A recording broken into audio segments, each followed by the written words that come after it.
अघोरी बाबा मुस्कराते हैं, जैसे सब कुछ उनके ही अनुसार हो रहा हो। 7वीं पूर्णिमा की रात अंतिम बलिदान होता है। जंगल में हवा रुक जाती है, पत्ते थम जाते हैं और शारभ अपने सबसे विकराल रूप में आता है।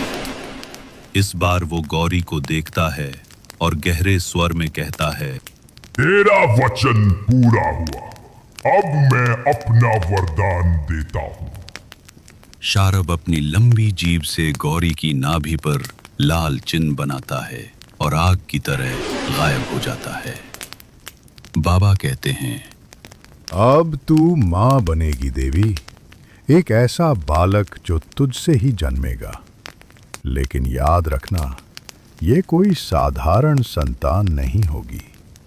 गौरी इस चेतावनी को नजरअंदाज कर देती है। वो अब बस माँ बनना चाहती है। कुछ हफ्तों बाद गौरी को चक्कर आने लगते हैं। डॉक्टर से छुपते हुए वो एक स्थानीय वैद्य से मिलती है और पुष्टि होती है वो गर्भवती है। गौरी खुशी से रो पड़ती है। रघु भी बहुत खुश होता है। अब गांव वालों की जुबानें बंद हो जाती हैं। सास ससुर भी पूजा पाठ करने लगते हैं। हर कोई अब उसकी सेवा करता है। लेकिन हर रात गौरी को अजीब सपने आते हैं। आग, बच्चों की चीखें, जंगल और लाल आंखों वाला राक्षस। उसका पेट धीरे धीरे बढ़ता है, लेकिन साथ ही उसका स्वभाव भी बदलने लगता है। वो चिड़चिड़ी हो जाती है, नींद में बड़बड़ाने लगती है। कई बार रात में वो अकेले जंगल की ओर निकल जाती है, जैसे कोई उसे बुला रहा हो। आखिरकार वो दिन आता है। गौरी को प्रसव पीड़ा होती है। दर्द असहनीय होता है। दाई बुलाई जाती है, लेकिन जैसे ही वो घर में घुसती है, बाहर कुत्ते भौंकने लगते हैं। आंधी चलती है और आसमान में बादल गरजने लगते हैं। दाई डर के मारे भाग जाती है। रघु अकेले ही गौरी की मदद करता है। एक जोरदार चीख के साथ बच्चा जन्म लेता है। लेकिन वो बच्चा नहीं, एक दानव शिशु होता है। उसके सिर पर 2 काले सींग होते हैं, आंखें बिना पलक की, और उसकी त्वचा राख जैसी भूरी। उसकी पहली आवाज रोने की नहीं, गरजने की होती है। गौरी डर के मारे पीछे हटती है। रघु दंग रह जाता है। बच्चे की आंखों में आग जल रही होती है।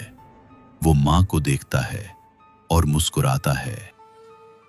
अगले ही दिन जंगल से अघोरी बाबा फिर प्रकट होते हैं।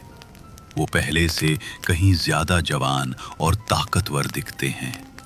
सफेद दाढ़ी अब काली हो चुकी है, चेहरा दमक रहा है। गौरी डरते हुए पूछती है, बाबा, ये क्या हुआ मेरे साथ? मेरा बच्चा ऐसा क्यों है? बाबा हंसते हैं और कहते हैं, क्योंकि वो तेरा बच्चा नहीं, मेरा अंश है। गौरी की रूह कांप जाती है। बाबा आगे बताते हैं, जिस शारभ को तूने 7 पूर्णिमा तक बुलाया, वो कोई अलग राक्षस नहीं था, वो मैं ही था। मैंने तुझे माध्यम बनाया। उन 7 बच्चों की आत्मा को चूस कर मैंने खुद को अमर और जवान बना लिया। अब तेरा बच्चा मेरी छाया है। वो बड़ा होगा और इस धरती पर अंधेरा फैलाएगा। गौरी चिल्लाती है, नहीं, तुमने मुझे धोखा दिया। बाबा कहता है, धोखा नहीं, सौदा था। तू माँ बनी, मैं अमर बना।